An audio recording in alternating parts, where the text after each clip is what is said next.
Rajasthan Royals में यशस्वी जायसवाल की वो इज्जत नहीं हो रही जो वो डिजर्व करते हैं? वेल, आई डोंट नो यशस्वी जायसवाल के साथ क्या प्रॉब्लम है, बट इतना सारा टैलेंट होने के बाद वो टीम इंडिया के लिए तीनों फॉर्मेट में नहीं खेल रहे, जो मेरे लिए बहुत शॉकिंग है। क्योंकि अगर जायसवाल दुनिया के किसी भी देश में होते तो वहां के वो टॉप प्लेयर होते। शायद इंडिया में कंपटीशन थोड़ा ज्यादा है या उनकी थोड़ी किस्मत खराब है, मुझे नहीं पता। दूसरा, जायसवाल जिस तरह से अपने आप को कैरी कर रहे हैं, कई बार मुझे लगता है क्या उन्हें एक बेहतर स्टाइलिश की जरूरत है, एक बेहतर पीआर एजेंसी की जरूरत है जो उनकी मार्केटिंग और अच्छी करे, क्योंकि उनसे आधे टैलेंटेड प्लेयर भी मार्केट में बहुत ज्यादा नाम कमा रहे हैं, बहुत ज्यादा अपना पीआर स्ट्रांग किए बैठे हैं और उनकी बातें बहुत दूर दराज तक जाती हैं।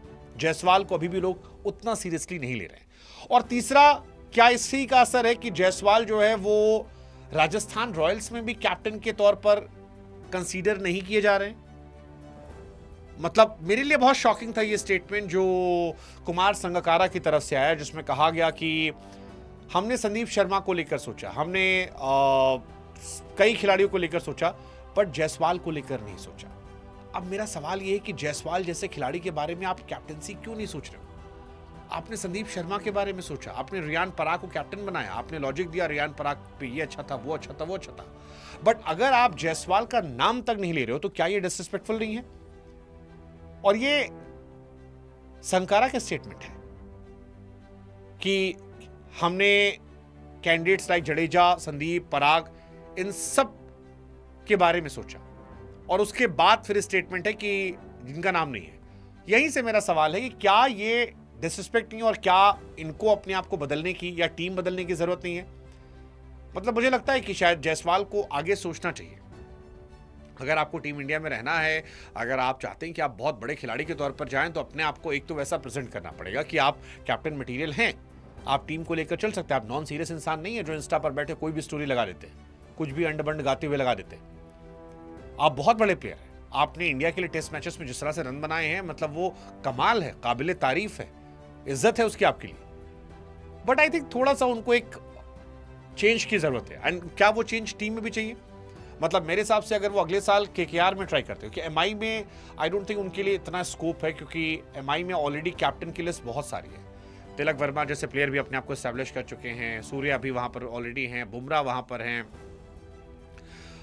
रोहित है, हार्दिक कहीं जाने वाले नहीं है अभी अगले 3-4 साल, तो वहां फिर भी चांसेस कम है।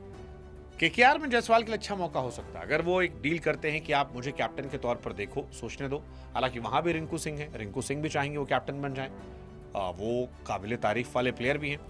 बट अगेन इनको समझना पड़ेगा कि वक्त के साथ इवॉल्व होना है और बेहतर करना पड़ेगा, क्योंकि जायसवाल प्लेयर बहुत बड़े हैं, बहुत बड़े प्लेयर, और मुझे पर्सनली उनके लिए बहुत बुरा लगा जब उनकी टीम की तरफ से 3 खिलाड़ियों के नाम दिए गए, जडेजा का, रियान पराग का, संदीप शर्मा का, बट जिक्र नहीं किया गया। चलो ठीक है, जडेजा बहुत सीनियर प्लेयर हैं, कैप्टन वो बन सकते थे, रियान पराग का कुछ सीन है आरआर में, वो बन सकते थे, बट एटलीस्ट कंसीडरेशन में भी ना लाना, आई थिंक वो थोड़ा सा मेरे लिए डिसअपॉइंटिंग था। और यहीं से मेरा सवाल है कि क्या जायसवाल के साथ कुछ गड़बड़ है आरआर यूनिट में?